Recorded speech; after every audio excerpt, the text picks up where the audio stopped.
네, 안녕하세요. 네. 어, 그러면 이제 강의 한번 시작해 보겠습니다. 안녕하세요. 저는 이제 박지성이라고 하고요. 현재 세무사고요.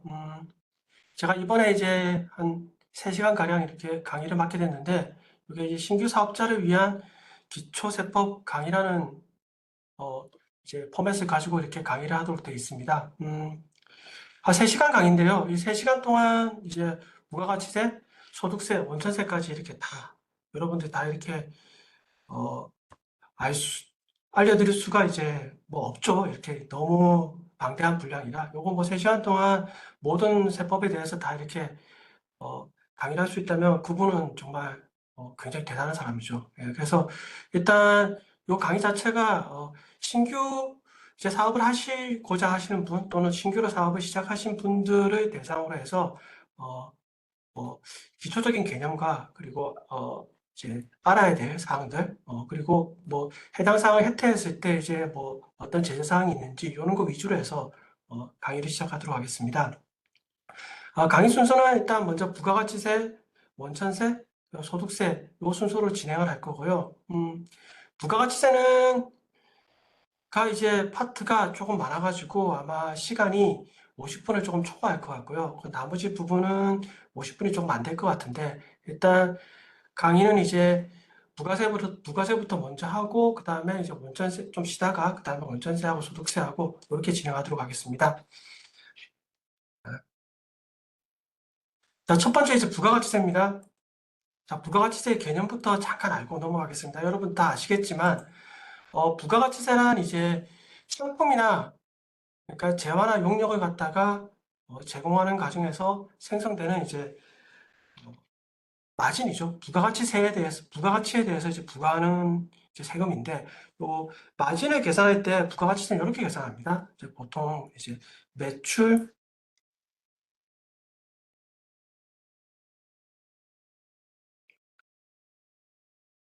음,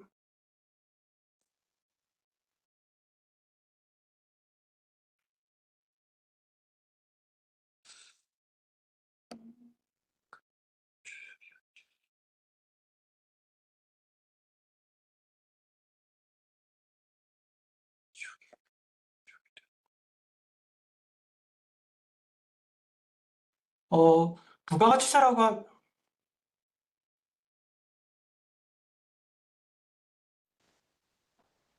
소리가 혹시 안 들리세요? 안 된다. 들리세요, 이제? 네. 네. 자, 일단 부가가치세라는 거는 이제 마진에 대해서 부과를 하는데 그 마진이라는 거는 이윤을 얘기하는 거죠. 이윤을 얘기하는데 부가가치세법에서는 이제 그렇게 계산 안 하고 이제 매출세액에서 매입세액을 차감해가지고 계산합니다. 그래서 코드도 쉽고 그렇게 시작합니다. 이거 마이크 열었다.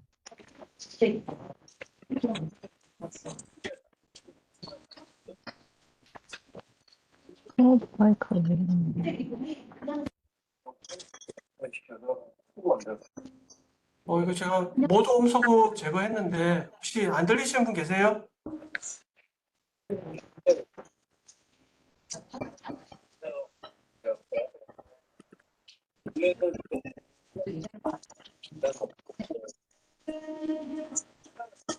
잠깐만요. 제가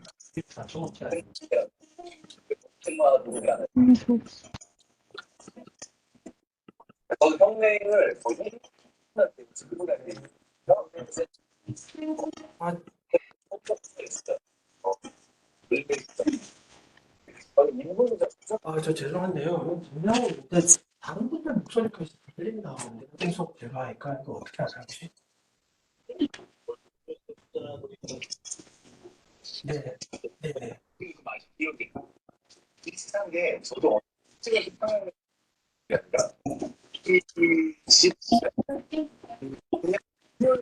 네, 잠시만.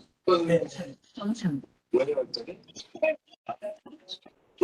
네, 네. 이분들은 그러면 음소거 이게 표시가 되어 있는 게 근데 저 화면으로 봐도 작아요. 오늘은 전체 네, 제가 오케이.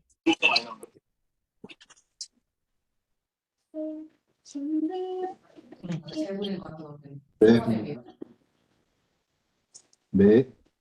모두 음소거 해제를 누르시면 되나요? 아니면 어떻게? 그래서 어쨌든 이거 인터넷 강의가 2, 3년 하던 사람들이 아니어서 예. 지금 제일 친한 친구가 파이널 플라이니까 내일 있거든요. 어떻게 하는 건지 제가 예, 저도 처음 하는 거야. 근데 대체는 가능하고. 네, 아직 안 됐습니다. 죄송합니다. 저도 이거 온라인 강의를 네, 요거 오늘 처음 맞죠? 해봐가지고. 네.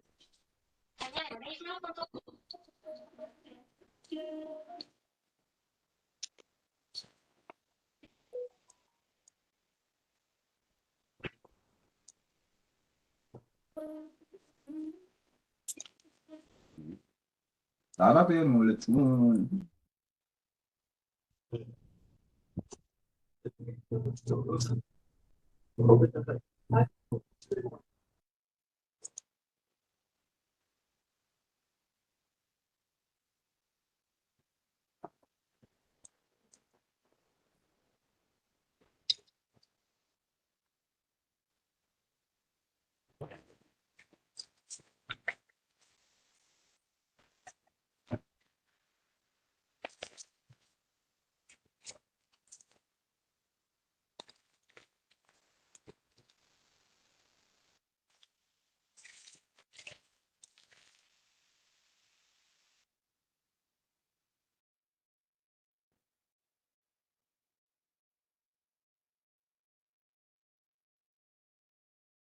혹시 다른 분들 혹시 목소리 들리시나요, 이제?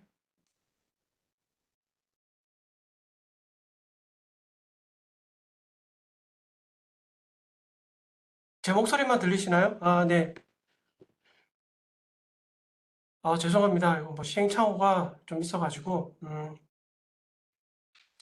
네, 이제 강의를 다시 한번 시작하겠습니다. 네. 자, 부가가치세에 대한 개념부터 잠깐 이제 알고 넘어가겠습니다.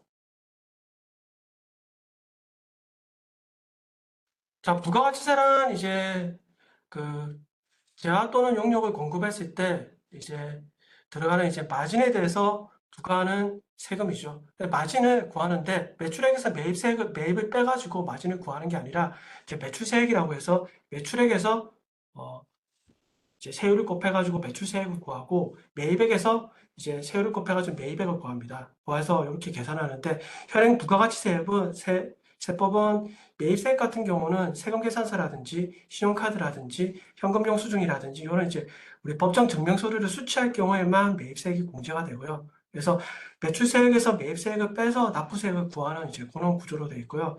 또 부가가치세는 이제 어, 법에 면세 대상이라고 열거되어 있는 그 경우를 제외하고는 나머지 모든 재화용목의 거래에 대해서 과세하는 이제 일반 소비세 형태를 취하고 있습니다. 또 이제 부가가치세는 어, 세금을 부담하는 사람과 세금을 납부하는 사람이 이제 틀린 간접세죠. 간접세인데 세금을 갖다가 납부하는 사람은 내가 예를 들어서 제가 휴대폰을 판매하는 사업자입니다. 사업자인데 그러면 어, 그 휴대폰 가격 안에는 이제 부가가치세가 포함이 돼 있어요. 포함이 돼 있어가지고 그 세금을 내는 사람은 최종 소비자인 사람이 내는 거고, 그리고 납부하는 사람은 사업자가 내는 거죠. 그래서 납부하는 사람과 세금을 부담하는 사람이 틀린 이제 간접세에 해당됩니다. 그리고 각 거래 단계마다 창출되는 부가가치에 대해서 부과하는 세금이고요. 요 개념이니까 요 개념만 잠깐 알고 넘어가겠습니다. 아까 요거는 제가 말씀드린 이거예요. 자, 각 단계마다 거칠 때마다 부가가치세를 이제 부과하는 겁니다. 자, 부가가치세는 이제 사업자는 크게 이제 과세사업자하고 면세사업자로 구분이 되는데, 면세사업자는 부가가치세가 면세되는 사업자이기 때문에 요거는 이제 납세 의무가 없어요. 부가가치 납세 의무인데, 어, 과세사업자 같은 경우는 일반 가세자하고 간이가세자로 구분합니다. 구분하는데, 먼저 간이가세자를 보면은 간이가세자는 직전 과세 기간의 공급대가, 1년 동안의 공급대가가 1억 400에 미달하는 사업자가 이제 간이가세자고요.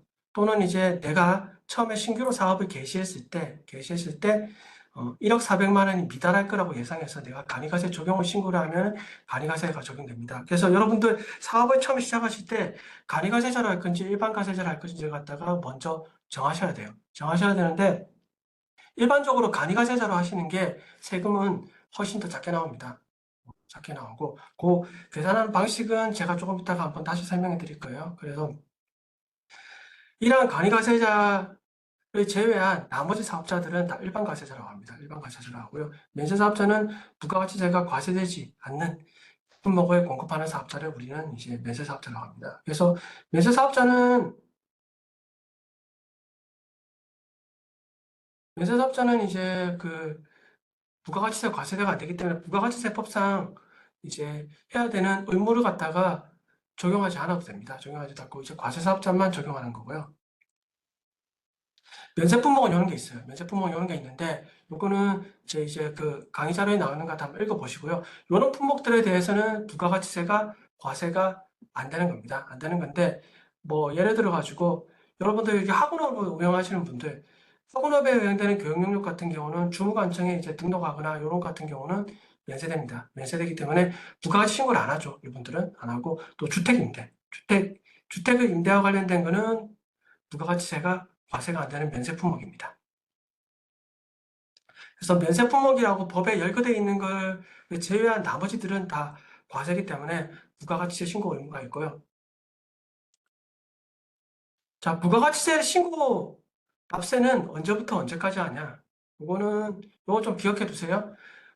일반 가세자 같은 경우는 이제 1기하고 2기로 나뉩니다. 그래서 1기는 이제 1월 1일부터 6월 31일까지를 1기라고 하고요. 또 2기는 7월 1일부터 12월 31일까지를 2기라고 합니다. 그리고 또 1기와 2기를 갖다가 예정과 확정으로 또 나눠요. 나눠가지고 예정은 1월 1일부터 3월 31일까지를 1기 예정이라고 하고요. 또 4월 1일부터 6월 30일까지를 1기 확정이라고 합니다. 그래서 또 2기는 2기 예정은 7월 1일부터 9월 31일까지 2기 예정이라고 하고요. 또 10월 1일부터 10월 31일까지를 2기 확정이라고 해요. 확정이라고 하는데 신고 납부는 언제 하냐? 신고 납부는 이때 합니다. 여러분들. 자, 4월 1기 예정 신고는 4월 1일부터 4월 25일까지고요. 즉 과세 기간 종료로부터 25일 이내에 신고를 합니다. 그래서 25일 이내에 이렇게 다 신고를 해요.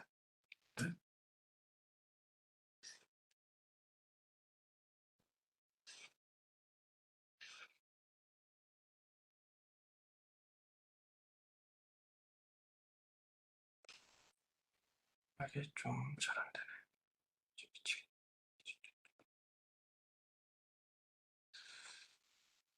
그리고 간이가세자 우리 이제 일반 가세자 이제 개인 같은 경우는 부가세 신고를 이제 1년에 원칙은 2번 하죠. 네, 확정 신고 때만 합니다. 확정 신고 때만 하고 그 예정 신고 때는 예정 신고를 하지 않고 우리 국세청에서 국가에서 이렇게 고지를 합니다. 고지를 해서 직전 과세 기간의 납부세액의 이제 2분의 1을 갖다가 50%를 고지를 하고요. 그게 이제 4월하고 이제 10월에 이제 고지를 합니다. 근데 내가 사업이 부진해가지고 매출액이 3분의 1 직전 과세 기간보다 3분의 1이 미달하거나 또 납부세액이 3분의 1이 미달했을 경우에는 이제 예정 신고를 할 수 있어요. 왜냐면 이제 2분의 1을 내기 때문에 내가 사업이 부진해가지고 2분의 1보다 더 작게 이제 세금을 낼 수 있기 때문에 그때는 예정 신고를 할 수 있고요. 이때 예정 신고를 하면 고지되어 있는 예정 고지서는 이제 취소가 돼요. 하시면은. 자, 그리고 간이가세자 같은 경우는 예정 신고 자체가 없어요. 예정 신고 자체가 없고 얘네들은 이제 어떤 게 있냐? 우리 예정 부가라고 하죠. 예정 부가 기간이 있습니다. 그래서 1월 1일부터 6월 30일까지는 예정 부가 기간이라고 해서 이때 이제 예정 부가라고 합니다. 폐업하는 경우에도 폐업 신고일이 다음 달 25일까지 확정 신고를 하셔야 돼요. 자, 신고를 안 했을 경우에는 무신고했을 때는 20% 가산세를 물어요. 신고 납부할 세액에 20% 가산세를 물고요. 신고를 했는데 과소신고를 했다. 그러면 이제 10%에 해당되는 이제 가산세를 묻니다. 납부지연 가산세는 이제 신고를 했는데 납부를 안 했을 경우 하루에 10만 분의 22에 해당되는 그 금액만큼을 갖다가 하는데 이게 연으로 따지면 한 8.03% 정도 돼요. 8% 정도 됩니다. 8% 정도 되고요. 가끔씩 저한테 이제 이런 질문 하시는 분들이 있어요. 납부할 세액이 없는데 세금 신고해야 돼요? 또는 이제 비과세인데 세금 신고해야 돼요? 이렇게 물어보시는 분들이 있거든요. 그럼 저한테 물어보면 저는 항상 세금을 신고하라고 해요.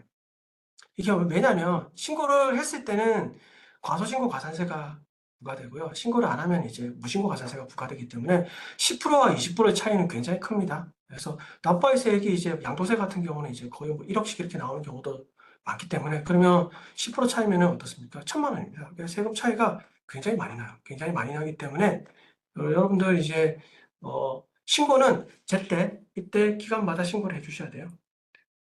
기간마다 이렇게 신고를 해주셔야 됩니다. 자, 다음 환급인데요.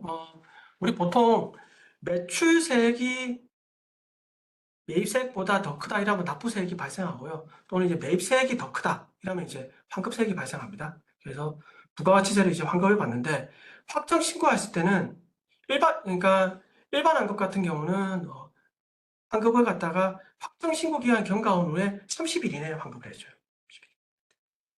30일 이내에 환급을 해줍니다.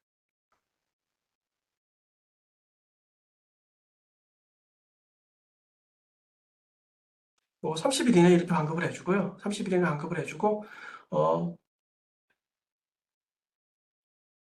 그럼 예정신고 때 내가 만약에 그러니까 납부세액이 마이너스가 돼가지고 매입세액이 더 많아가지고 환급세액이 발생했다. 그러면 예정신고 때는 환급을 안 해줘요. 환급을 안 해주고 원칙은 이제 신고할 때 예정신고 미환급세액이라고 해가지고 요거를 기납부세액에서 우리 세액공제로서 차감을 해줘요. 그래서 차감을 해주는데 근데 예정신고 때도 환급 받으시는 게 좋죠. 왜냐하면 우리 뭐 돈은 먼저 받는 게 좋잖아요. 받는 게 좋기 때문에 보통은 이럴 때 이제 그 환급을 받을 수 있는 항목들이 있는데 그건 이제 조기환급이라고 해가지고 이때는 환급 받을 수가 있어요. 조기환급 대상이 이제 영세율이 적용받거나 또는 이제 사업 설비를 신설 또는 이제 증설하거나 이런 경우죠. 감가상각 자산이니까 여러분들 처음에 사업을 시작할 때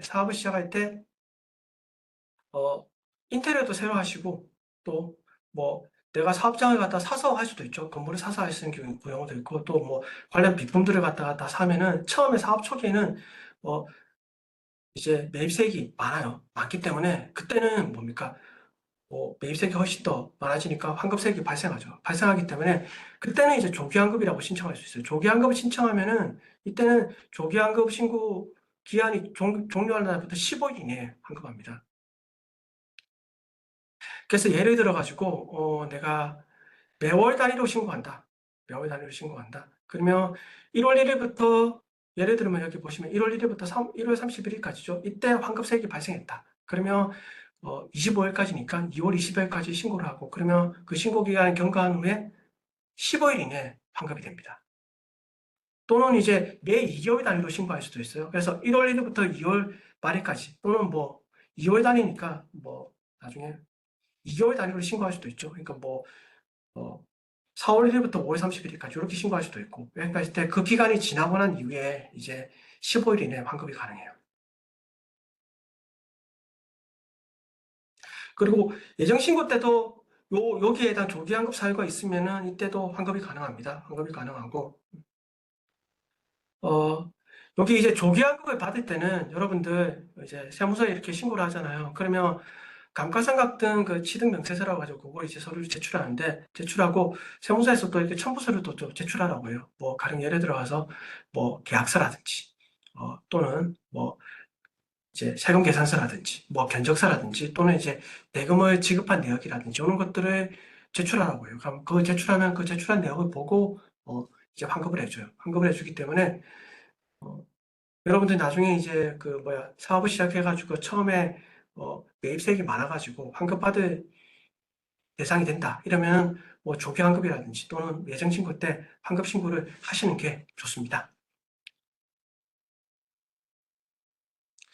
자, 다음은 이제 일반 과세자하고 간이 과세자를 이제 구분하는 건데요. 일단 제가 처음에 얘기할 때 일반 과세자보다는 간이 과세자가 세부담은 훨씬 적습니다. 훨씬 적어요. 왜 그러냐고 하면은 납부세액을 계산하는 구조를 보면은 이래요. 자, 우리 그 일반 과세자는 공급가액에다가 10%를 곱해가지고 매입세액을 빼서 이렇게 계산합니다. 근데 여기 이제 매입세액이라고 하면은 여기서 매입세액이라고 하면 법부정 증빙서력, 뭐 세금계산서라든지 신용카드라든지 현금영수증에 의해 가지고 이제 증명이 되는 그런 서류에 의해서 발생한 매입세액이죠. 물론 이제 매입세액이 불공제된 항목도 있어요. 그거는 제가 나중에 다시 한번 설명드리겠습니다.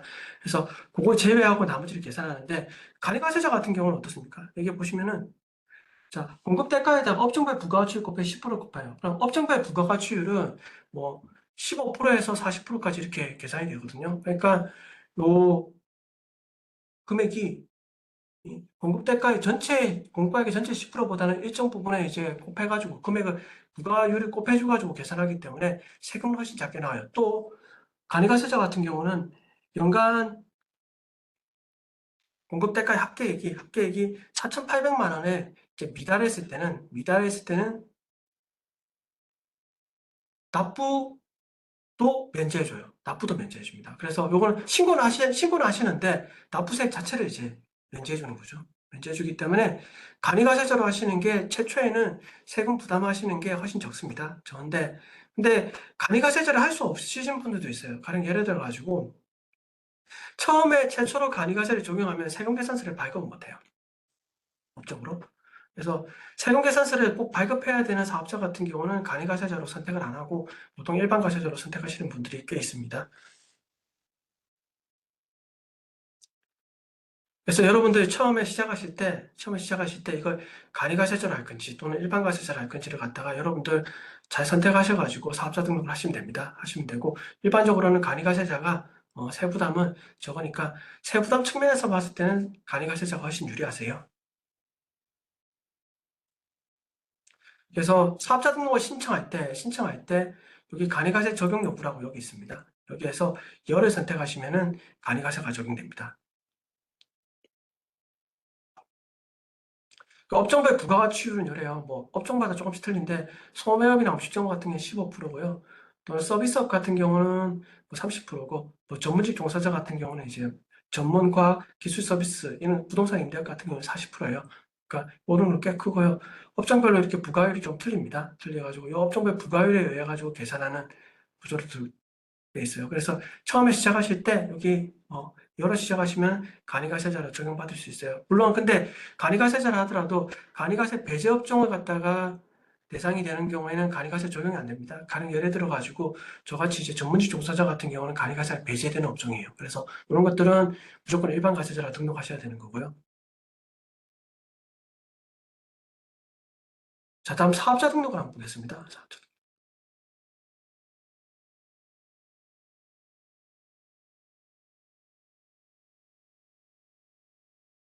등록. 여기 뭐 질의하신 게 있는데 일반 과세자로 등록을 했다가 이제 그 다음 연도에 이제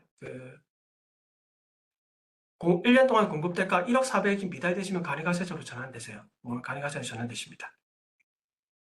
처음에 일반 과세자라고 생각하셨으면 일반 과세자로 하셔야 됩니다. 계속 하셔야 되고. 네, 매출, 그러니까 직전 연도에 공급대가가 1억 400에 미달됐을 때는 이제 간이과세자로 그 다음에 7월 1일부터 전환이 되세요.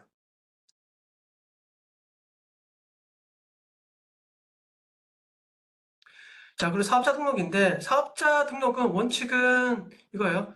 자, 부가가치세는 사업장별 과세 원칙이기 때문에, 해당 그 사업장별로 사업자 등록하셔야 됩니다. 원칙은. 그래서 내가 사업장이 여러 개 있다. 그러면 각 여러 개에 해당되는 해당하는 것마다 사업자 등록을 다 하셔야 돼요. 하셔야 되는데, 이렇게 하시면은 너무 좀 복잡하죠. 또, 사업장 하시면은 내가 사업장이 두 개가 있어요. 근데 한 사업장에서는 납부수익이 발생하고 또 다른 사업장에서는 환급수익이 발생해요.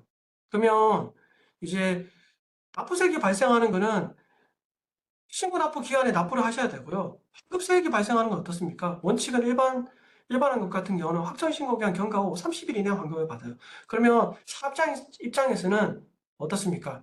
이게 자금 부담이 좀 있을 수 있는 거죠. 그래서 이제 뭐 주사업장 총괄 납부라든지 또는 이제 사업자 단위 등록을 하시면은 사업자 단위별로 신고를 하고 납부를 할 수 있어요. 주사업장 총괄 납부는 납부만 총괄로 하는 거고 신고라든지 세금계산서 발급하는 이런 것들은 각 사업장별로 하셔야 되고 사업자 단위 과세는 사업자 단위 등록을 하시면은 사업자 단위별로 사업자 등록증도 하나입니다. 하나고 그 뒤에 주사업장이 있고 종사업장이 이렇게 표시가 되어 있습니다. 표시가 되어 있어가지고 사업자 단위별로 세금계산서도 교부하고 신고도 사업자 단위별로 하기 때문에 우리 뭐 납부세액이 발생 한 사업장에서 납부세액이 발생하고 한 사업장에서 환급세액이 발생하면 둘이가 상계 처리해 버리니까 자금적인 부담 측면에서는 조금 좀 줄어드는 거죠. 좀 주로 자금 경색 측면에서 좀 줄어드는 것도 있고 또 좀 그 납세 이제 같은 협력을 의미해서 좀 줄어들죠. 세금계산서도 각 사업장에 발행 안 하고 주 사업장에서 한 군데서 그냥 발행해도 되기 때문에 좀 편해집니다. 해가지고 그래서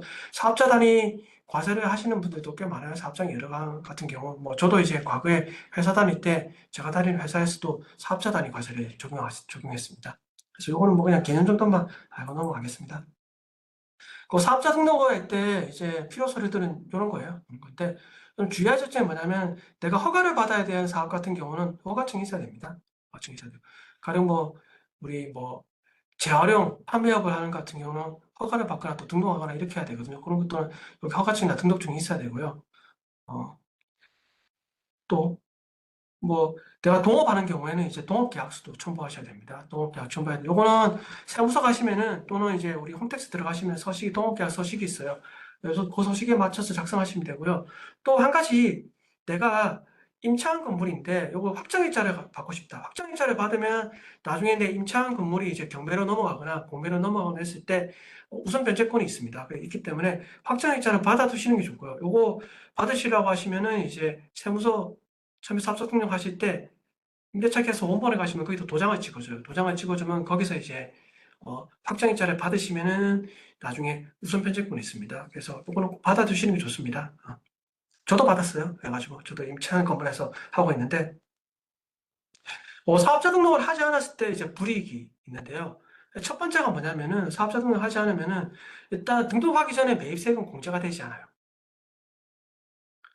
그냥 원칙은 그렇습니다. 원칙은 그런데 근데 다만 이제 공급 시기가 속하는 과세 기간이 끝난 후에 20일 이내에 사업자 등록을 신청한 경우에는 이거는 공제가 가능해요. 공제가 가능한데 그러니까 20일이라는 건 이거죠. 과세 기간이 끝났을 때 1기 같은 경우는 6월 30일에 끝나니까 7월 20일까지 사업자 등록을 하시면은 그 역산해가지고 1월 1일부터 발생한 매입세금 공제가 가능하다는 거예요. 가능하다는 거고 또 이제 그 2기 같은 경우는 1월 20일까지 신청하시면은 7월 1일부터 발생한 매입세액에 대해서는 내가 좀 늦게 신청했다 하더라도 공제가 가능하다는 그 의미입니다. 그 의미인데 제가 이제 실무를 하다 보면은 뭐 이런 것도 있어요. 어떤 사업자분이 이제 뭐 그분도 운수업을 하시는 분인데 이제 운수업을 하려고 하면 이제 차를 사야 되죠. 화물차를 사가지고 했는데 차 가격이 꽤 나가죠. 보통 뭐 3, 4천 이렇게 나가죠. 그러면 거기에 대한 부가세만 하더라도 한 3, 400 정도 됩니다. 근데 차를 사고 사업자 등록을 원래는 1기 같은 경우는 7월 20일까지 사업자 등록을 신청해야 되는데 그분이 아마 제가 기억하기로는 이제 7월 20일 이후에 사업자 등록을 신청하셨어요. 그래서 그분은 해당 그 사업자 등록을 신청하게 된 그 차를 샀을 때 매입세액을 공제를 못 받았습니다. 그러니까 여러분들 요거 꼭 이제 처음에 사업을 시작하시는 분들은 요 사업자 등록을 하실 때 요거 꼭 고려하셔야 됩니다. 그리고 사업계획 실력도 20일 이내에 이제 신청을 해야 되는데 신청하지 않았을 경우에는 이제 가산세가 있어요. 그게 1%인데 1%가 그 신청하기 그 전에까지의 공급가액의 1%니까 이것도 꽤 클 수가 있습니다. 다 합산한 거니까 1%고 작년에 세법이 개정됐는데 이게 타인 명의로 사업자 등록을 하거나 또는 타인 명의로 사업자 등록을 갖다 이용해서 하는 경우에는 2%, 이게 원래 2%였는데 2%로 올랐어요. 5% 올라가지고 이번에 이제 가산세가 부과됩니다. 그리고 1개월 이내에 신청하는 경우에는 이제 50%가 감면하고요. 자, 다음 세금계산서예요. 요거는 자, 우리 세금계산서라고 하면은 이제 재화 또는 용역을 공급하고 그 공급받는 자에게 이제 어, 주는 영수증이죠. 부가가치세를 거래 징수하고 대금을 받고 나니 그것도 영수증인데 요거는 이제 보통 두 개예요. 공급하는 자용이 있고 공급받는 자용이 있고 보통 공급하는 자용은 이제 빨간색으로 표시가 되고요. 공급받는 자용은 파란색으로 표시가 됩니다. 그래서 이 세금계산서 역할을 하려고 하면은 필요적 기재사항을 갖다가 꼭 들어가야 돼요. 꼭 들어가야 되는데 그 필요적 기재사항이 요거예요. 자, 첫 번째가 공급하는 자의 등록번호, 성명 또는 명칭입니다. 그리고 또 공급받는 자의 등록번호, 작성 연월일, 그리고 공급가액과 부가가치 세액이에요. 이 네 가지를 합쳐가지고 우리는 필요적 기재사항이라고 합니다. 그래서 이 필요적 기재사항이 하나라도 흠결이 되어 있으면 원래 세금계산서 역할을 못하기 때문에 효력을 상실해요. 그러면 뭐 가산세도 부담할 수도 있고 매입한 사람은 이제 매입세 공제를 받지 못할 경우도 있고 이런 경우가 있기 때문에 이 필요적 기재사항은 여러분들 좀 아셔야 됩니다. 제가 이제 뭐 여담이긴 하지만 과거에 회사 다닐 때 이제 회계팀 직원을 갖다가 뽑을 때 면접할 때 이걸 꼭 물어봐요. 물어보는데 요거 회계학과를 나와가지고 세법을 공부하시는 분들도 이거 잘 대답하시는 분을 잘 못 봤어요. 또 실무를 좀 하신 분들, 경력직 사원들 같은 경우도 요거 물어보면 잘 대답을 못해요. 왜 대답을 못하냐? 이러면 세법계산서에 나와 있는 항목들을 갖다가 그냥 다 적는 거예요. 다 적기 때문에 어떤 게 필요적 기재사항이고 어떤 게 임의적 기재사항인지를 갖다가 좀 모르시는 분들이 저는 거의 면접 봐가지고 물어보면 거의 다 대답을 못합니다. 그래서 어, 그래도 여러분들이 이제 이 강의를 들었으니까 이 정도는 이제 좀 알고 계시는 게 좋습니다. 자, 그래서 요 세금계산서는 항목이 이렇거든요. 그런데 여기에서 이제 요 앞에 나와 있는 게 이게 필요적 기재사항이에요. 이것도 필요적 기재사항이고 공급과에 작성해야 되는데 작성 일자입니다. 작성 일자. 이것도 작성 일자 공급 시기예요. 이런 것들이 이제 우리 세금계산서의 필요적 기재사항이고요. 자, 다음은 전자세금계산서예요. 자, 우리 세금계산서의 종류는 두 가지가 있습니다. 우리 문방구에서 파는 그 종이 세금계 양식에 의해서 사람들 공급받는 자에게 교부하는 세금계산서가 있고요. 그걸 보통 종이 세금계산서라고 합니다. 또 이제 전자세금계산서가 있는데 요거는 전자적 형태에 따라서 이제 교부하는 세금계산서를 얘기하는데 전자세금계산서는 편리합니다. 굉장히 편리해요. 그리고 전자세금 계산서는 이제 과세 표준을 좀 양성하기 위해 가지고 좀 의무 발행해야 되는 사업자들이 있어요. 법인 사업자는 무조건 발행하셔야 되고요. 개인 사업자 같은 경우도 직전 연도 공급가액 합계액이 8천만 원이 넘어가면은 전자세금 계산서 의무 발행 대상자예요. 그래서 법인은 모든 사업자가 전자세금 계산서 의무적으로 발행해야 되는 사업자고요. 신규로 처음에 개시하자마자 전자세금 계산서를 발행하셔야 되는 거고요. 개인 사업자는 직전 연도에 8천만 원 이상이 되는 사업자는 이제 전자세금계산서 의무 발행자가 됐습니다. 그 발급 기간은 언제 발급해야 되냐? 원칙은 공급 시기에 발급하는 거예요. 뭐 재화 같은 게 인도일이고 용역 같은 경우는 용역이 완료되는 날입니다.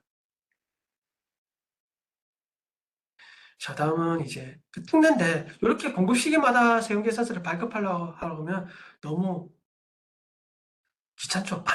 많기 때문에 그래서 세법에서는 좀 이렇게 유도리 있게 좀 한다고 해가지고 이제 공급 시기가 속하는 다음 달 10일까지 이제 발급하시면 됩니다.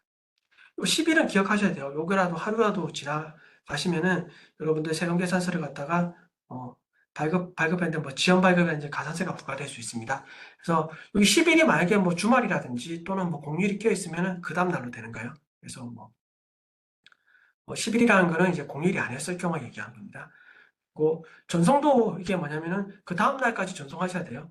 근데 우리 이제 전자세금계산서를 발행하는 방법은 여러 가지가 있지만 홈택스를 통해 가지고 발행하는 방법이 있거든요. 홈택스로 발행하시면은 그 발급과 동시에 전송이 돼요. 전송이 되기 때문에 따로 뭐 하는데 우리 뭐 세금 계산서를 갖다가 이제 발행을 하는 ASP라든지 또는 이제 대행해 주는데 그리고 또 뭐 ERP를 통해 가지고 이렇게 시스템을 통해서 발급하는 것 같은 경우는 이제 그 다음 날이죠. 24시간 이내 전송이 됩니다. 그래서 이제 다음 날까지 전송을 하셔야 되고요. 그래서 뭐 요거 전자세금 계산서 같은 경우는 확대표 제출도 면제하고요. 뭐 보관은 5년간 보관했는데 보관하는 것도 면제를 합니다.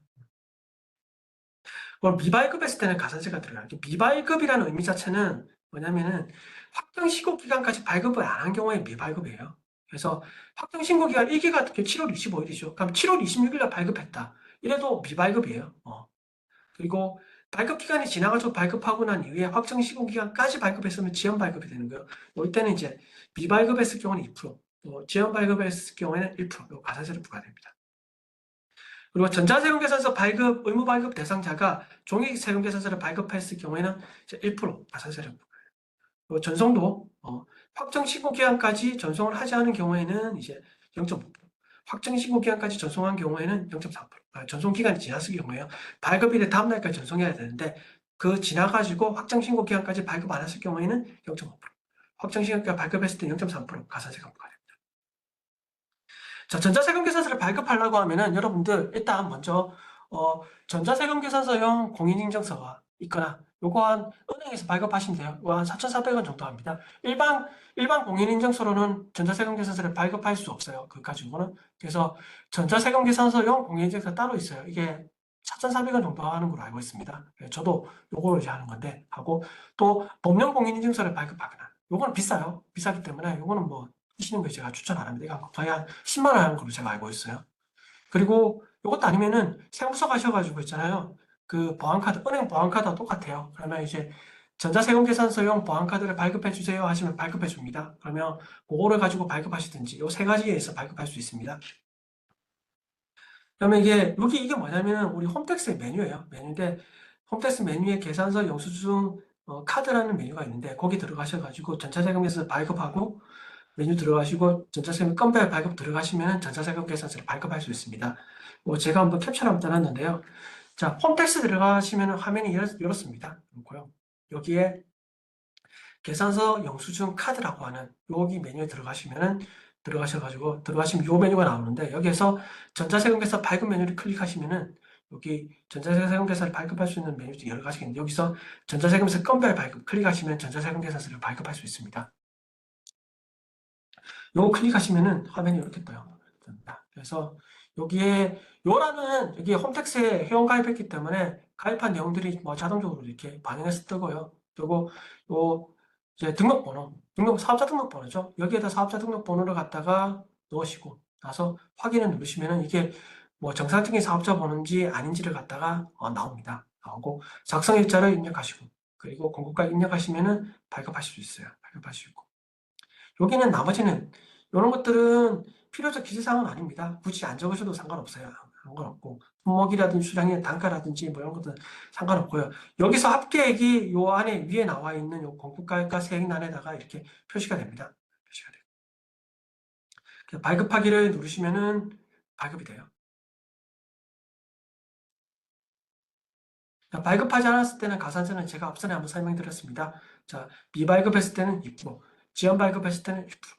자, 종이세금계산서를 전자세금계산서 발급 의무자가 종이세금계산서를 발급하셨으면 1%, 미전송했을 때 0.5%, 지연 전송했을 때 0.4% 가산세가 부과됩니다. 자, 다음은 여러분들 첫거래 하시거나 이럴 때 좀 주의하셔야 될 게 뭐냐면은 휴업자나 폐업자 같은 경우는 세금계산서를 발급할 수 없어요. 그래서 휴업자나 폐업자가 발급한 세금계산서를 받았으면은 매입세 공제가 될 수 없습니다. 받을 수 없기 때문에 요거 거래 상대방이 일단 이게 정상적인 사업자인지 아니면 휴업 사업자인지를 갖다가 이제 한번 조회해 보시는 것도 좋습니다. 좋은데 자, 여기는 이제 요란에 들어가시고요. 여기 상담 및 불복 여기 들어가시고 기타란에 들어가시고요. 그리고 사업자 상태 조회 여기를 들어가시면은 이제 우리 사업자 등록번호 상태를 조회할 수 있습니다. 그래서 들어가시면은 여기서 사업자 등록번호를 갖다가 입력하시면은 조회를 누르시면은 해당 사업자 등록 상태가 이렇게 줘야 돼요. 그래서 이게 이제 폐업자죠. 2006년도 12월 31일자에 폐업한 사람입니다. 근데 이 사람한테 내가 세금계산서를 받았어요. 종이 세금계산서를 받거나 했으면 그거 매입세액 공제를 갖다 받겠다고 신청하잖아요. 그럼 공제가 안 됩니다. 안 되기 때문에 여러분 주의하셔야 돼요. 이거 한번 체크해 보시는 게 좋습니다. 요 사업자는 과거에 제 사업자인데 옛날에 제가 했을 때 사업했다가 이제 폐업했을 때 그 사업자 뭐예요? 자, 다음은 현금 영수증이에요. 현금 영수증도 여러분들 좀 주의하셔야 돼요. 특히 우리 소비자 상대 업종을 갖다가 영위하시는 사업자들은 여러분들 이거 현금 영수증을 갖다가 가맹점에 가입하시는 게 좋습니다. 좋고요. 이게 소비자 다세 상대 업종인지는 소득세법 시행령 별표 3의 2에 이렇게 나와 있어요. 이거 나와 있는데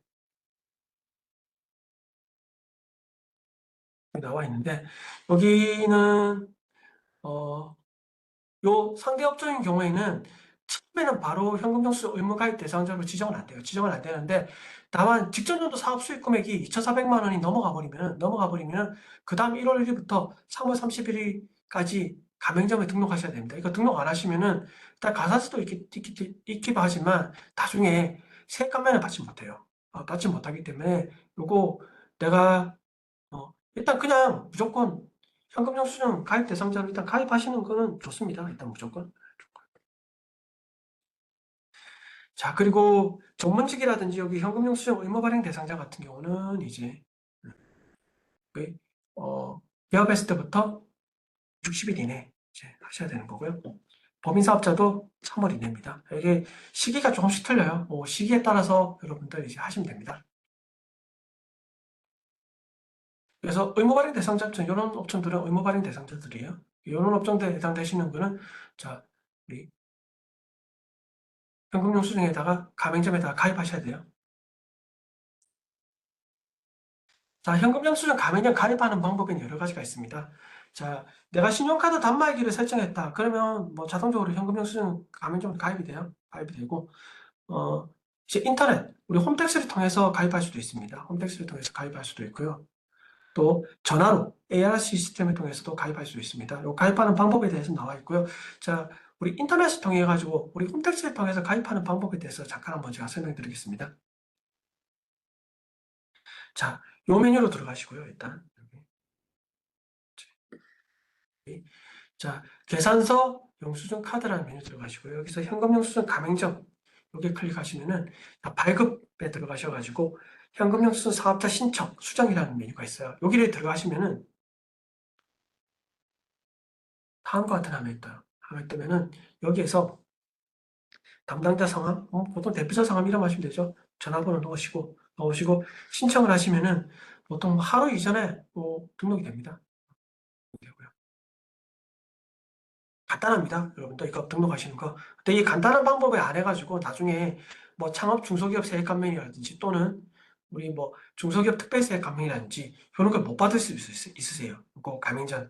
그러니까 요거는 가입하시는 게 좋습니다. 내가 좀 아리까리 하시는 분들은 일단 먼저 가입하시는 게 좋습니다. 네.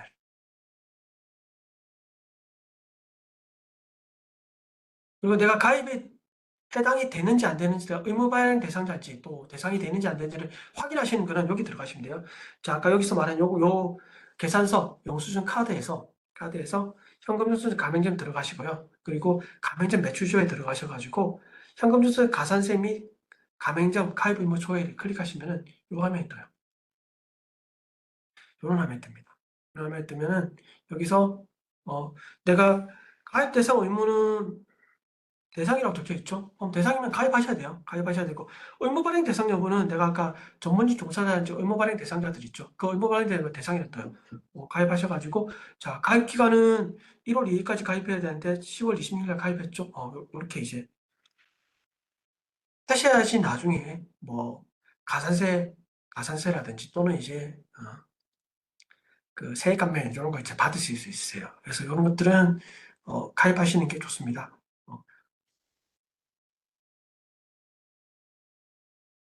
자, 현금 영수증을 갖다가 이렇게 가입을 했어요. 그래서 내가 현금을 갖다 현금으로 판매를 하고 현금으로 발행했습니다. 그러면 어떤 혜택이 있냐? 뭐 가장 대표적인 게 이거죠. 우리 신용카드 등 발행세 공제예요. 여기 제가 뭐 보시면은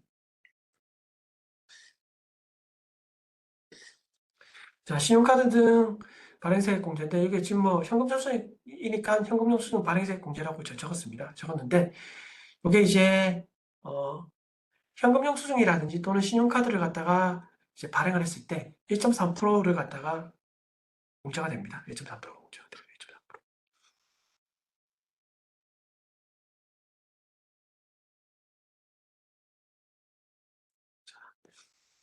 1.3%. 1.3%가 공제가 됩니다. 공제가 되고 이게 2027년도부터는 1%예요. 1%인데 이건 뭐 바뀔 수도 있고 안 바뀔 수도 있어요. 이거는 이제 뭐냐면은 자, 이게 조세특례제한법에서 공제받는 거라 이게 이제 바뀔 수도 있고 안 바뀔 수도 있습니다. 그리고 공제 한도는 이제 1,000만 원이고요. 1,000만 원. 다 받을 수 있는 건 아니에요. 법인 사업자는 안 됩니다. 그리고 개인 사업자도 직전 과세 기간에 공과계액이 10억을 초과하는 개인 사업자들은 안 돼요. 안 되고. 그래서 1.3%이기 때문에 요거 꽤 큽니다. 이게 2.3%가 뭐 작을 것 같지만 요거 세액공제 자체가 굉장히 커요. 그러니까 여기서 이렇게 세액공제를 받으셨으면은 나중에 요거 소득세 신고할 때 있잖아요. 이 세액공제 받은 금액은 나중에 수익 금액에 합산하셔야 돼요. 합산하셔야 되고. 뭐 전화소액세 공제인데 요거는 한번 보세요. 뭐 5천 원 이상 발행했을 때 20원 건당 20원만큼을 소득세 세액공제를 한다. 자, 미가맹했을 때 가산됩니다. 자, 요게 이제 1%가 가산세가 적용됩니다. 1%가 가산세가 적용되고요. 자, 그리고 단순경비율을 적용은 안 돼요. 이게 이제 우리가 원래 소득세 신고는 이제 보통은 이제 장부에 의해 가지고 하는 게 원칙입니다. 원칙인데 이제 장부로 안 하고 국세청에서 정하는 경비율에 따라서 신고하는 방법이 있습니다. 그걸 갖다가 우리는 추계신고라고 하거든요. 추계신고. 추계신고라고 하는데 이때 이제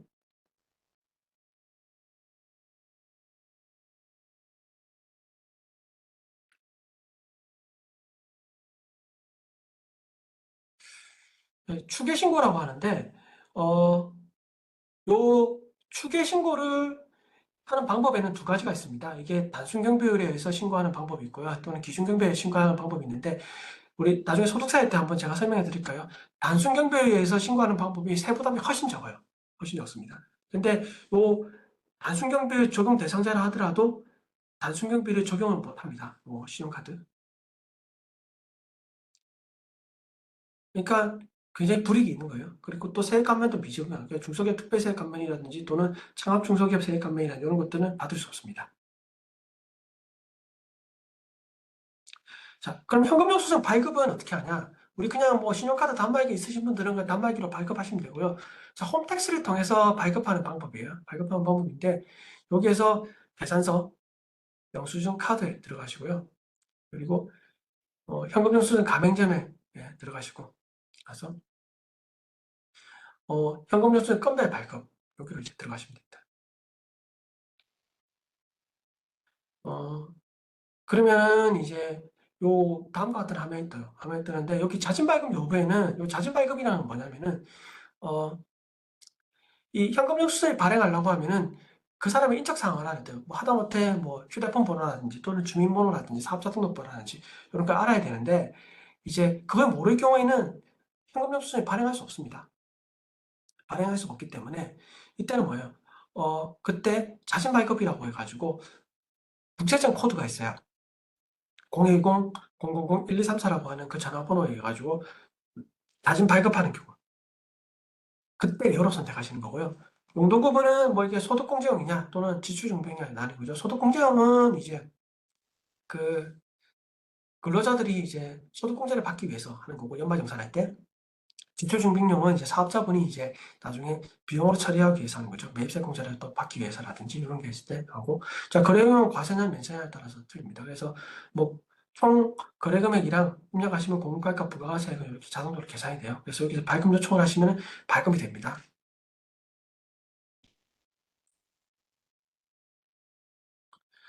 자, 자진 발급 여부인데요. 자진 발급 여부는 아까 제가 설명한 거예요. 여러 클릭하시면은 이때 이거 국세청 코드예요. 국세청 코드인데 이 국세청 코드로 넣으시면 돼요. 특히 이제 그 현금영수증 의무 발행 대상자 같은 경우는 10만 원이 이상이 되는 거래 같은 경우는 소비자가 그 받은 사람이 현금 영수증을 요청하든 요청하지 않든 의무적으로 무조건 발행해야 돼요. 발행해야 되기 때문에 근데 발행을 해야 되는데 인적 사항을 알아야 되잖아요. 근데 인적 사항이 이제 몰랐을 경우에 그때 이 코드로 발행하시면 됩니다. 소득공제형 이나 지출경비를 선택하시면 되고요. 과세 면세 이렇게 세팅이 되어 있는데 면세 잡장 같은 경우 면세로 세팅하시면 되고요. 과세하시면 과세로 하시면 됩니다. 그래서 발급 수단에는 여러분들 휴대전화 번호라든지 카드 번호라든지 여러 가지 인적 사항들을 입력하시면 되고요. 그래서 총거래거래 입력하면 공과가 부가가치세가 자동적으로 계산이 돼요. 발급 요청을 하시면은 발급이 됩니다.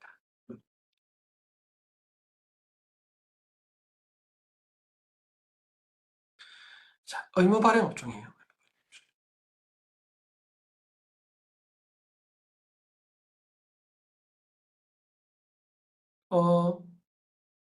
지금 이제 의무 발행 업종가 10만 원 이상 거래 같은 경우는 상대방의 요청 여부와 관계없이 현금 영수증을 갖다가 발급을 하셔야 돼요.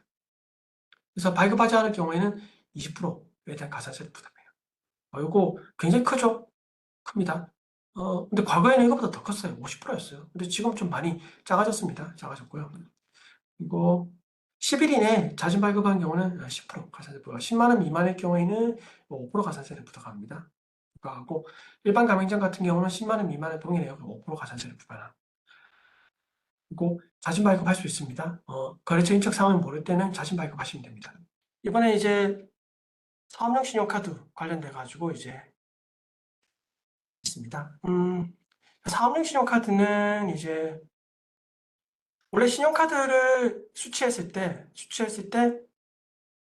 혹시 지금 다 들리시죠? 다 안 들리시는 분 없으시죠? 예. 제가 금방 다시 또 이제 작업을 좀 해가지고, 예. 그래서 다 들리시라고 생각하고 제가 강의 시작하겠습니다. 자, 사업용 신용카드는 이제 국세청에다가 내가 가지고 있는 개인 카드를 갖다가 이제 등록하는 거예요. 등록하는 건데 신용카드 같은 경우도 적격증빙에 해당되기 때문에 원칙적으로 매입세 공제가 가능합니다. 예, 가능해요. 가능하기 때문에 근데 이제 신용카드라 하더라도 전체가 다 매입세 공제는 되는 건 아니에요. 매입세 불공제되는 항목은 당연히 안 되시는 거고, 그거 외에 이제 나머지,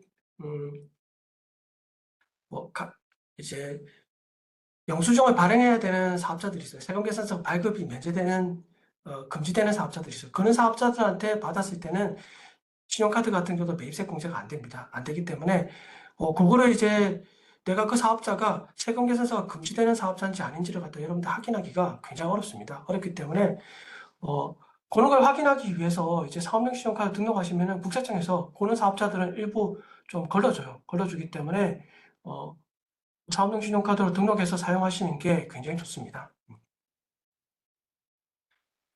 사업용 신용카드는 이 제도 자체는 이거예요. 이제 개인 사업자가 가사가 아닌 사업용 정보를 지출하는 것 갖다가 이제 홈택스 시스템에다 등록을 해서 이제 하는 시스템이죠.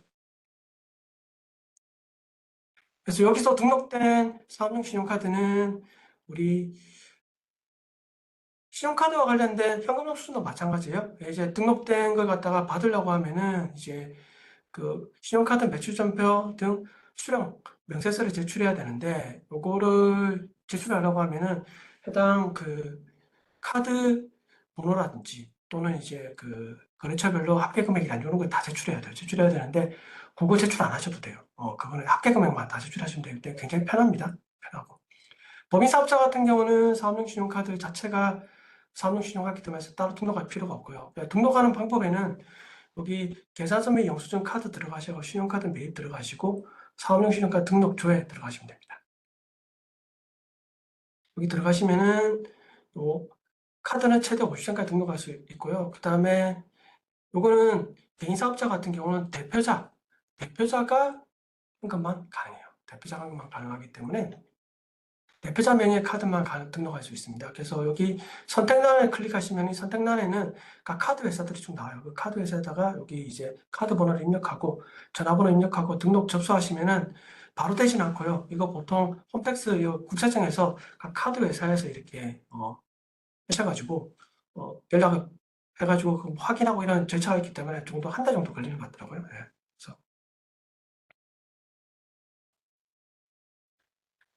자, 이렇게 해서 신용카드로 등록됐으면은 여기 신용카드 사용력 들어가셔가지고 여기서 확인이 가능하고요. 어, 여기 이제 그 매입세 그 공제 확인 변경하는 화면인데요.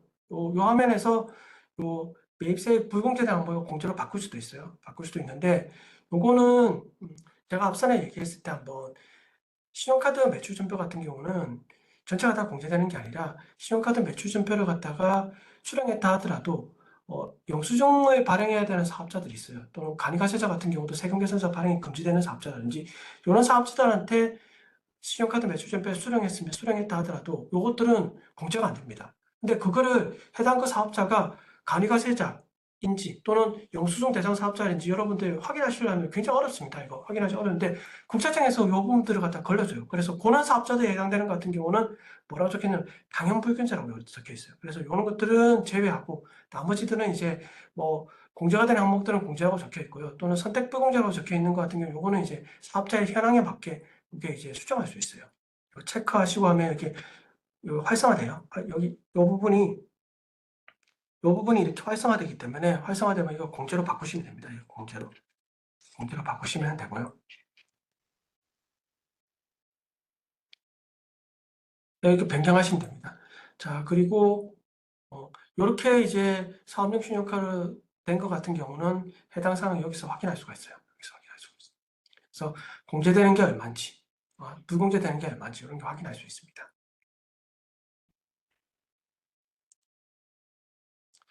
그래서 신용카드 매출 전표에 대한 매입세액 공제는 앞선에서 얘기했듯이 이제 매입세액 불공제된 항목들은 당연히 공제 못 받죠. 우리 뭐 기업 업무 추진비와 관련됐다든지 또는 면세사업 관련됐다든지 이런 8가지 항목들이 있는데 그 8가지 항목들에 대해서는 조금 이따가 다시 설명드릴 거예요. 매입세액 불공제되는 항목이 아닌 경우에는 매입세액 공제를 받을 수 있는데 해당 요 사업자에 해당되는 것 같은 경우는 요거 공제가 안 됩니다. 공제가 하기 때문에 요 해당되는 사업자인지 아닌지를 여러분들이 판단하기 어렵기 때문에 사업용 신용카드로 등록되어 있으면은 어느 정도 이렇게 국세청에서 걸러주기 때문에 여러분들이 다 확인할 수 있어요. 그래서 이런 적격 증빙을 수취하셔야지 매입세액 공제가 가능합니다. 세금 계산서라든지 또는 이제 신용카드라든지 현금 영수증. 근데 신용카드를 하더라도 다 공제되지 않지만 이런 사업자 외의 사업자에서 받은 것 같은 경우는 공제가 가능합니다. 누가 한번 질의를 하셨는데 이게 이제 간이가세자가 이제 뭐 중고 거래를 통해 가지고 사업과 관련된 지출과 증빙서를 갖다 수취 못했거나 뭐 이런 경우에 비사업자와 같은 중고거래를 갖다가 뭐 입증 못해서 경빈불비 가산세가 적용되냐는 상황이냐 이렇게 나오는데 증빙불비 가산세는 건당 3만 원을 초과하는 거래 같은 경우는 소득세법에 또는 법인세법에 의해 가지고 증빙불비되는 가산세 2%에 해당되는 가산세가 이렇게 부과되는데 근데 이제 뭐 일반 개인 사업자가 아닌 개인이라든지 또는 뭐 농업이란 거 거래한다든지 이런 이제 적격 증빙 수취하지 않아도 되는 사업자 있어요. 있는 같은 경우는 뭐 거래 내용만 확인되면은 요거는 가산세가 부과 안 됩니다. 자, 그리고 사업용 신용카드 원래는 본인 신용카드만 공제가 되는 거죠. 근데 본인 외에 공제가 가능한지 여부를 판단하는 거예요. 판단하는 건데, 타인명의 신용카드는 원칙적으로 공제가 안 돼요. 공제가 안 되는 거고. 그리고, 종업원이나 가족명의 신용카드도, 카드는 이제 사업과 관련했다는 게 인정이 되면 입증하시면 공제받을 수 있습니다. 그 법인의 임직원 같은 경우도 마찬가지고요. 네, 가능합니다. 자, 다음은 사업자 등록하기 전에 매입세액은 제가 공제가 안 된다고 했습니다. 공제가 안 된다고 했는데 근데 어 근데 이제 그 과세기한 종료로부터 20일 이내 사업자 등록을 신청한 경우에는 공제가 된다고 했죠. 공제가 그 게시일로부터 시작해서 등록이 되는데, 근데 사업자 등록을 하기 전에 사업자 번호가 안 나와가지고 주민등록번호로 발급받았어요. 이때 매입세 공제가 가능한지? 가능합니다, 당연히. 네. 근데 과세기간 끝나면 20일 이내에 사업자 등록을 신청한 경우에 가능한 거예요.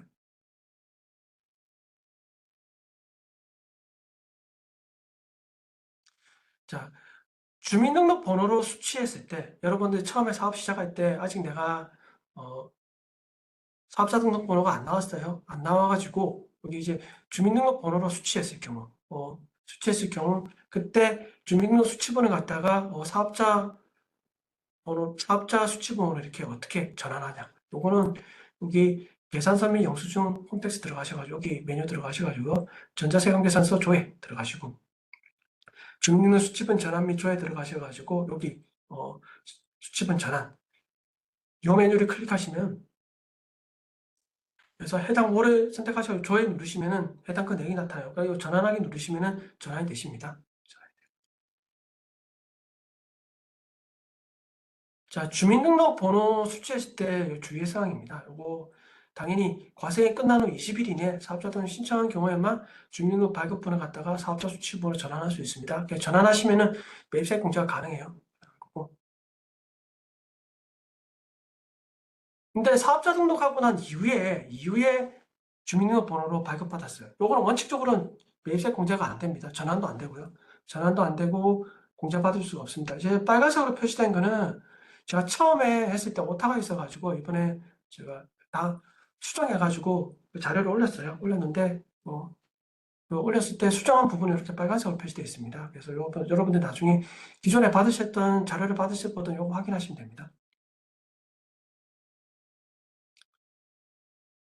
그리고 근데 이제 거래 상대방한테 요구해가지고 주민등록 발행본을 갖다가 취소하고 수정세금 계산서를 발행하는 거죠. 그래서 마이너스 치고 다시 이제 수정한 세금 계산서를 발급했을 때 그때는 공제가 가능해요.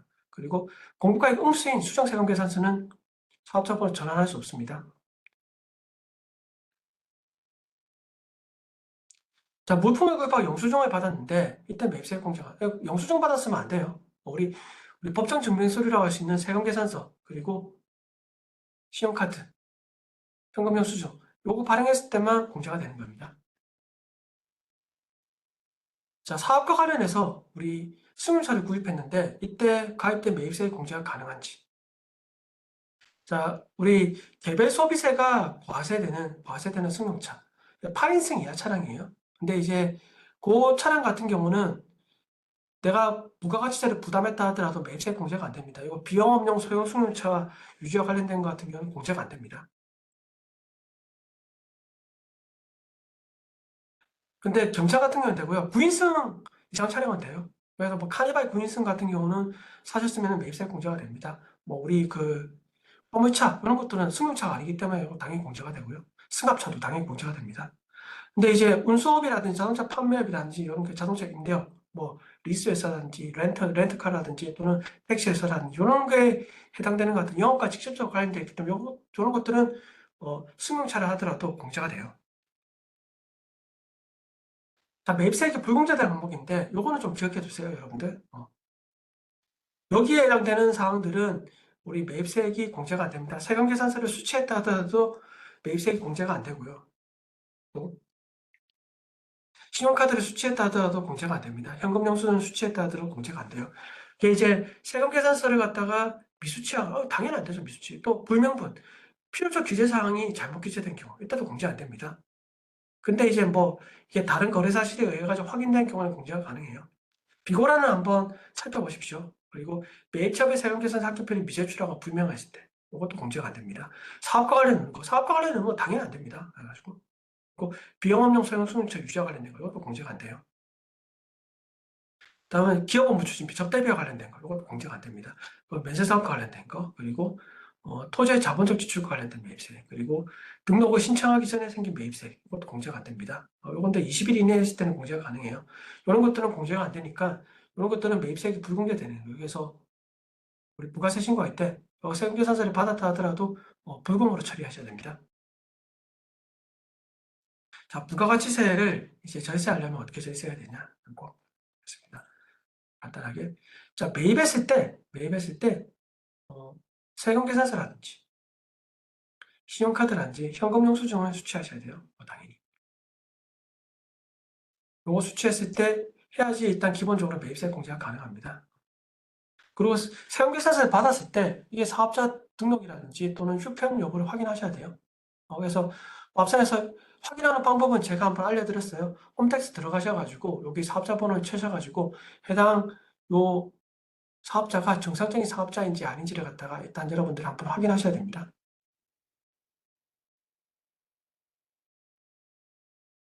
그 뭐 간이가세자 같은 경우도 세금계산서를 발행할 수 없는 간이가세자인데 세금계산서 종이로 받았다. 네. 옆에서 매입세 공제를 받으려고 했는데 이게 만약에 세금계산서를 발행할 수 없는 사업자라 공제가 되는 거죠. 그래서 이거는 꼭 확인하셔야 됩니다. 그리고 세금계산서는 공급 시기에 발급받는 게 원칙입니다. 그래서 공급 시기가 지난 후에 발급받으면 가산세가 부과될 수도 있어요. 그래서 여러분들 좀 주의하셔야 됩니다. 그리고 자료상으로부터 가공세금계산서를 받으시면 안 돼요. 부품을 구매하지 않고 세금계산서를 신고는 제때 하셔야 됩니다.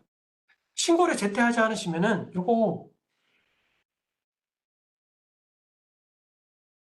안 하시면은 뭡니까? 무신고 가산세가 적용되죠. 그래서 20% 가산세가 적용되는 거예요. 그래서 우리 무신고했을 때는 가산세가 20%예요. 20%고 또 신고를 했으면 과소신고 가산세가 적용되기 때문에 10% 가산세가 적용되기 때문에 여러분들 신고를 하냐 아니냐에 따라서 가산세 의무가 차이가 있기 때문에 요거는 신고는 무조건 제때 하셔야 돼요. 납부는 내가 돈이 없어가지고 조금 늦게 납부할 수도 있는 거죠. 근데 신고는 제때 하셔야 됩니다. 자, 그리고 음식점업을 경영하는 경우에는 의제매입세 공제가 가능합니다. 그래서 이거 의제매입세 공제를 꼭 받으셔야 돼요. 자, 의제매입세 공제라는 건 뭐냐면은 음식점업은 과세사업자이기 때문에 여러분들 매출이 다 과세가 발생하죠. 근데 매입은 대부분 이제 농수산물이기 때문에 이게 면세 품목이거든요. 그러니까 매입은 면세기 때문에 부가가치세 매입세액이 없어요. 없기 때문에 그러면 매출세액만 많이 발생하고 매입세액은 이제 없게 되는 거죠. 없게 되기 때문에 이런 거 갖다 좀 감안해가지고 우리 세법에서는 의제 매입세액 공제라고 해가지고 일정 102분의 2부터 또는 109분의 9까지 이렇게 크게 해당되는 거다. 뭐 차이가 있습니다. 조금씩 차이가 있는데 어쨌든 간에 10%는 안 되지만 10%보다는 조금 적게 해서 매입세액을 갖다가 공제를 해줍니다. 근데 이때도 마찬가지로 요거 자 적격증빙은 수취하셔야 돼요. 뭐 세금계산서라든지 신용카드라든지 또 현금 영수증이라든지 이런 것들은 수취하셔야 돼요. 이런 거 수취하셔야지 의자매입세 공제가 가능합니다. 그리고 10억 이하의 개인사업자들은 신용카드 발행세 공제 1.3% 한도가 1,000만 원입니다. 꽤 커요. 그래서 이거 공제받을 수 있기 때문에 여러분들 이거는 이제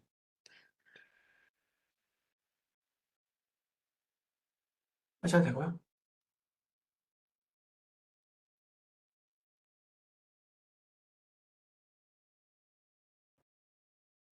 자, 부가가치세까지는 여기까지 하고요.